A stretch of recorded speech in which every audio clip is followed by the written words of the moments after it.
नमस्कार। एक बार फिर से मैं आप सभी के सामने उपस्थित हूँ बेहद महत्वपूर्ण टॉपिक के साथ और आज हम डिस्कस करने वाले हैं पाकिस्तान के बारे में।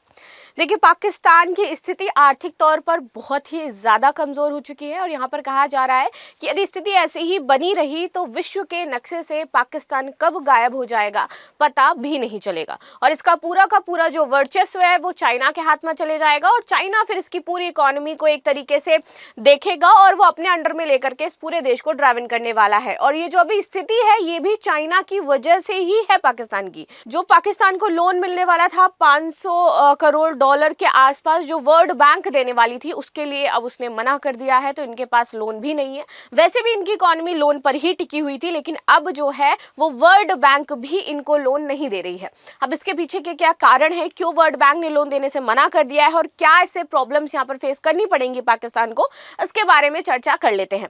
मेरा नाम है प्राची मिश्रा और संस्कृति IAS के इस प्लेटफॉर्म पर आप सभी का स्वागत है। वीडियो अंत तक जरूर देखिएगा क्योंकि बहुत सारी इंपॉर्टेंट चीजों को मैंने यहाँ पर डिस्कस किया है। और जब जैसे ही यहाँ पर ये क्राइसिस आएगा तो ये समझ लीजिएगा कि ये जो बलूचिस्तान और ये वाला जो मुद्दा है वो अपने आप ही समाप्त हो जाएगा, क्योंकि इनके पास कोई पावर तो बची नहीं है। जो देश चाहेगा, जो जैसे चाहेगा भैया मुझे आज़ाद होना है, वो अपने आप को आज़ाद घोषित कर लेगा। सेना के पास भी यहाँ पर बहुत ज़्यादा पावर्स बची नहीं है। आए दिन पाकिस्तान में देखिए यहाँ पर विस्फोट हो रहे हैं, बस में विस्फोट हो गए हैं, इधर विस्फोट हो रहे हैं, तो ये सारी चीज़ें होती रहती हैं। अब यहाँ आज की ही न्यूज़ थी कि इस्लामाबाद में एक पुलिस स्टेशन के अंदर विस्फोट कर दिया गया। बताइए कि पुलिस स्टेशन के अंदर तक यहाँ पर जो विद्रोही है उनकी पहुंच बन चुकी है और वहां पर विस्फोट कर रहे हैं। इसीलिए ऐसा कहा गया था कि अगर ऐसी स्थिति रही तो आने वाले समय में पाकिस्तान नाम का जो देश है वो गायब हो जाएगा। ठीक है, तो इसी पर डिटेल एनालिसिस करेंगे। आप सभी इस पॉइंट पर क्या कहना चाहते हैं, आपके क्या बिंदु हैं ये जो इकोनॉमिक क्राइसिस चल रही है इसको लेकर के, मुझे कमेंट बॉक्स में जरूर बताइएगा। आगे आते हैं। विश्व बैंक ने पाकिस्तान को दिया जाने वाला $500 मिलियन था, 500 मिलियन डॉलर, इससे अधिक का बजट सहायता ऋण इनका रद्द कर दिया है। आपकी क्या राय है इसको लेकर के? पाकिस्तान की अभी भी स्थिति सुधर नहीं रही है। शुरुआत ही इनकी कर्जे से हुई थी तो अंत भी इनका कर्जे से ही होगा, क्योंकि शुरुआत में इंडिया ने इनको पैसे दे करके दिया था, भैया जाओ अपने देश बनाओ जा करके, और एंड में अब क्या है, इनकी समाप्ति भी ऐसे ही होने वाली है। बैंक का कहना है कि पाकिस्तान तय समय सीमा के अंदर महत्वपूर्ण शर्तों को पूरा करने में विफल रहा। हमेशा पाकिस्तान का यही मुद्दा ही रहा है कि वो कभी भी किन्हीं भी चीजों को जो एज अ शर्तें कभी फॉलो कर ही नहीं पाता है। आगे आ जाते हैं। एक्सप्रेस ट्रिब्यूनल के अनुसार आवश्यकता शर्तों में चीन पाकिस्तान आर्थिक गलियारी के संबंध में क्रय शक्ति समझौते को रिवाइज करना शामिल था। यही इनका मेन एक तरीके से डाउनफॉल और जिस वजह से वर्ल्ड बैंक ने ऋण देने से मना किया है वो यही रीजन था कि इनका चीन के साथ जो आर्थिक गलियारा चल रहा था, जो चीन का आप जानते हो कि बेल्ट रोड इनिशिएटिव वाला प्रोग्राम था, उसमें पाकिस्तान इनके साथ जुड़ा हुआ है और यहाँ पर पाकिस्तान से कहा गया था कि आप इनके साथ अपने समझौते को एक बार रिवाइज करिए और उसको आगे बढ़ाइए।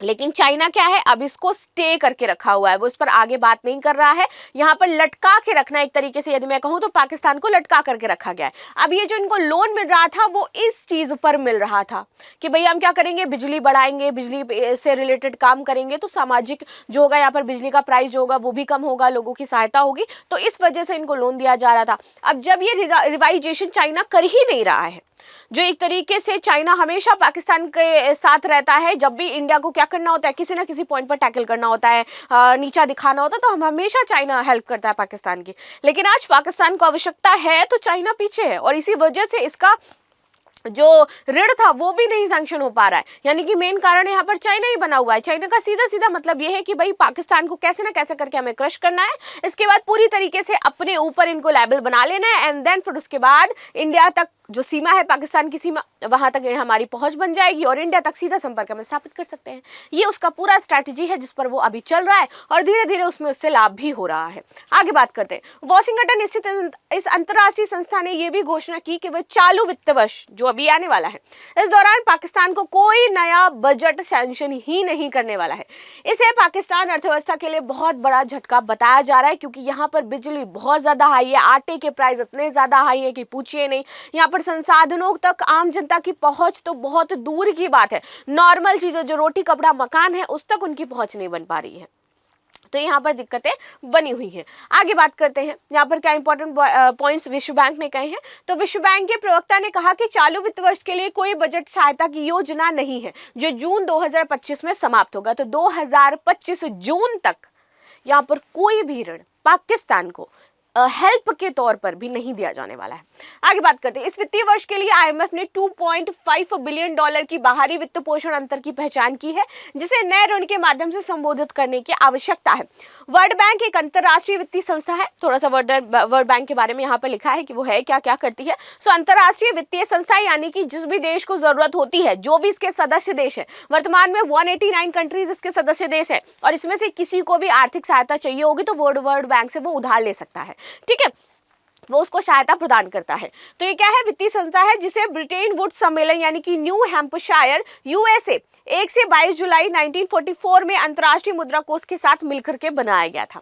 ठीक, इसमें 189 आपके सदस्य देश हो जाते हैं जो संस्था के वित्त पोषण के तरीके और धन के आवंटन के लिए जिम्मेदार होते हैं। ये फंड इकट्ठा करते हैं सब देश मिलकर के, और फिर उसके बाद जिस देश को जरूरत होती है वो फंड वो ले लेता है, और उस पर जो ऋण बनता रहता है वो देता रहता है। तो ऐसे आपकी ये वर्ल्ड बैंक जो है आगे परस्यू करती रहती है, और हर देश की सहायता भी मिलती रहती है। इससे आगे बात करते हैं, पेस कार्यक्रम क्या है, जो कि बहुत ही इंपॉर्टेंट था पाकिस्तान का।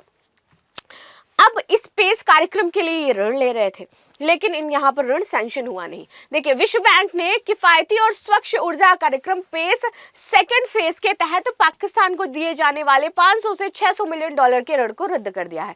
और ये ऋण किसके लिए था, इनके स्वच्छ ऊर्जा कार्यक्रम पेस के सेकंड फेज के लिए था।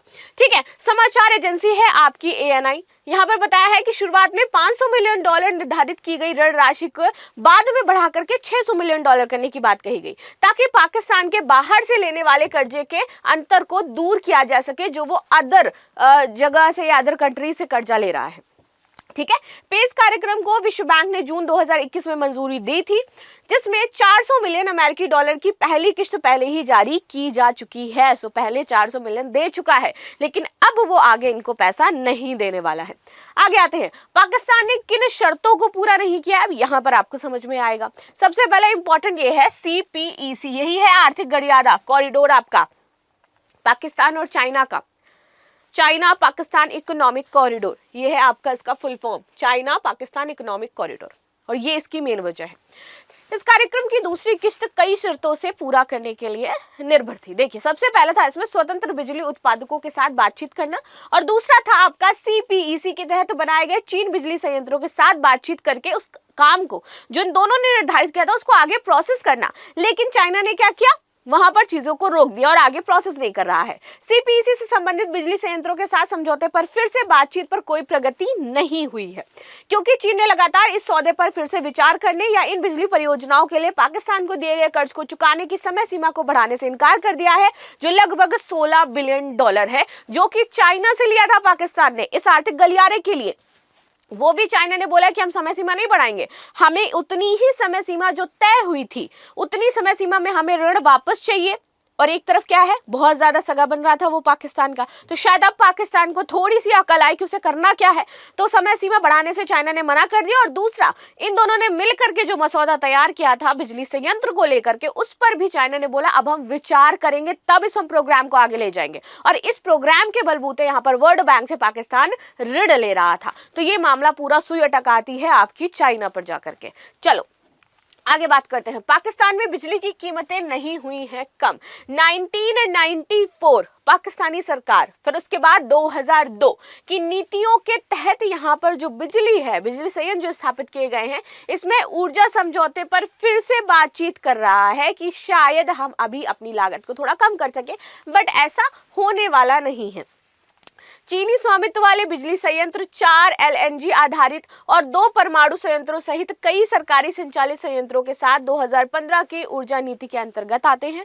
हालांकि सरकार ने अभी तक 22 से अधिक ऊर्जा अनुबंधों पर बातचीत करने की कोशिश की है, लेकिन बिजली की कीमतों में कोई महत्वपूर्ण कमी नहीं आई है, जो कि 65 रुपए PKR और 70 PKR तक बनी हुई है। आज भी 65 प्रति यूनिट है, यहाँ पर 65 रुपए यहाँ पे जो इनका रुपया है पाकिस्तान का, ये प्रति यूनिट यहाँ पर बिजली चल रही है। चीन पाकिस्तान आर्थिक गलियारा CPEC के बारे में बात कर लेते हैं, आखिर ये है क्या। और हमारे यहाँ पर हम जानते हैं कि हमारे यहाँ बिजली की कीमतें 3 रुपये प्रति यूनिट है, अगर सरकारी नहीं है नॉर्मल ऐसा है तो 8 और 7 रुपये प्रति यूनिट है, लेकिन यहाँ पर 65 से 70 रुपये प्रति यूनिट चल रही है बिजली। तो आप समझिए कि कितनी महंगी बिजली है यहाँ पर जो आम जनता को प्रोवाइड करवाई जा रही है। आगे आते हैं CPEC गलियारे की बात करते हैं। चीन पाकिस्तान इकोनॉमिक कॉरिडोर को उत्तर पश्चिम सिंजियांग उइगुर स्वायत्त क्षेत्र और पाकिस्तान के पश्चिमी प्रांत बलूचिस्तान के ग्वादर बंदरगाह को जोड़ने वाली बुनियादी ढांचा परियोजना है, जो कि 3000 किलोमीटर लंबा मार्ग हो जाता है। बलूचिस्तान में विद्रोह चल रहा है, इसीलिए चाइना क्या कर रहा है, इस पर विचार नहीं कर रहा है, क्योंकि हमें ये बनाना था, हम बना नहीं रहे। पाकिस्तान में उग्रवाद जो आप देखो, बलूचिस्तान का कहना है कि भाई हमें आज़ाद होना है, तो वो पूरा आंतरिक जो गृह कलेश है वो बना हुआ है, इसी वजह से चाइना जो है आगे कदम बढ़ा नहीं रहा है यहाँ पर। ये पाकिस्तान और चीन के बीच एक द्विपक्षीय परियोजना थी जिसका उद्देश्य था कि ऊर्जा, औद्योगिक और अन्य बुनियादी ढांचागत विकास परियोजनाओं के साथ राजमार्ग, रेलवे और पाइपलाइंस के नेटवर्क द्वारा पूरे पाकिस्तान में कनेक्टिविटी को बढ़ावा देना। ठीक है, ये चीन के लिए ग्वादर बंदरगाह से मध्य पूर्व और अफ्रीका तक पहुंचने का मार्ग प्रशस्त करेगा और इसीलिए चीन ये काम कर रहा था। चीन बहुत एक शार्प देश, यदि मैं कहूं, वो किसी का भी भला सिर्फ इसलिए नहीं करेगा कि वो उसका दोस्त है या फिर ऐसे करना चाहेगा। उसको जब तक वहां से कोई आउटकम प्रॉफिट नहीं मिलेगा तब तक वो किसी की सहायता नहीं करता। और यहाँ उसको प्रॉफिट क्या मिल रहा था, ग्वादर बंदरगाह से मध्य पूर्व सेंट्रल एशिया तक उसको पहुंच मिल रही थी, व्यापारिक मार्ग उसका स्थापित हो पा रहा था, क्योंकि इंडिया से तो बनती नहीं है तो हम तो वैसे भी कनेक्टिविटी नहीं दे सकते हैं। ठीक है, और अफ्रीका तक इनको पहुंच का मार्ग प्रशस्त हो जाता है, यानी कि इनका जो व्यापार है अब इन कंट्रीज तक पहुंच जाता, तो ऑब्वियसली उसका इकोनॉमी और बूस्ट होता। आगे बात करते हैं। ताकि चीनी हिंद महासागर तक पहुंच प्राप्त सके और चीन बदलने में पाकिस्तान के ऊर्जा संकट को दूर करेगा। और चीन बदले में क्या कर रहा था कि जो पाकिस्तान का ऊर्जा संकट था उसको दूर कर रहा था। लड़खड़ाती अर्थव्यवस्था को स्थिर करने के लिए पाकिस्तान में विकास परियोजनाओं का वो समर्थन करेगा, जो कि अब नहीं कर रहा है। CPEC belt and road initiative BRI का एक हिस्सा है, जो मैंने आपको स्टार्टिंग में बताया। ये BRI जो है वो 2013 में शुरू हुआ था, इंडिया इसका पार्ट नहीं है। बहुत काफी कहा गया, फिर भी इंडिया इसका पार्ट नहीं है। इसका उद्देश्य है कि दक्षिण पूर्व एशिया, मध्य एशिया, खाड़ी क्षेत्र, अफ्रीका, यूरोप की भूमि को समुद्री मार्गों से जोड़ दिया जाए, कनेक्टिविटी बना दी जाए, ताकि सब जगह पर वो आसानी से अपने व्यापार को कंटिन्यू कर सके। आगे आते हैं, विश्व बैंक ने पाकिस्तान को लेकर के कहा क्या है। देखिए, उन्होंने बोला सबसे पहले तो आप अपने विकास की जो आपकी नीतियां होती है, प्रगति की जो नीतियां होती है, उनमें आपको सुधार करने की आवश्यकता है। जो कि आप बिना सोचे समझे कुछ भी कर लेते हो तो उसके रणनीतिक बदलाव की आपको आवश्यकता है। प्रवक्ता ने बताया कि ऋणदाता पेस पहल के माध्यम से बिजली क्षेत्र में सुधारों का समर्थन कर रहा है। हालांकि धीमी प्रगति के कारण विश्व बैंक को अपनी ऋण देने की जो रणनीति थी उसमें संशोधन करना पड़ा और फिर उसके बाद विश्व बैंक ने कम लागत वाली जल विद्युत परियोजनाओं को सीधे वित्त पोषित करने से अपना समर्थन जो है वो जारी रखा है, जिसमें दाशु जल विद्युत परियोजना के लिए अतिरिक्त $1 बिलियन आपका शामिल है। तो ज्यादा जहां पर पैसा देना होगा वर्ल्ड बैंक नहीं देगा, जो कम लाइक $1-2 बिलियन चाहिए होगा तो वो वर्ल्ड बैंक दे सकता है। 500-600 चाहिए तो हम आपके हाथ जोड़ते हैं, ऐसा कहना वर्ल्ड बैंक का। बाकी आपकी इस पर क्या राय है मुझे अवश्य बताइएगा। सो मिलते हैं नेक्स्ट क्लास में, तब तक के लिए धन्यवाद। लाइक शेयर सब्सक्राइब करना बिल्कुल भी ना भूलें and thank you so much.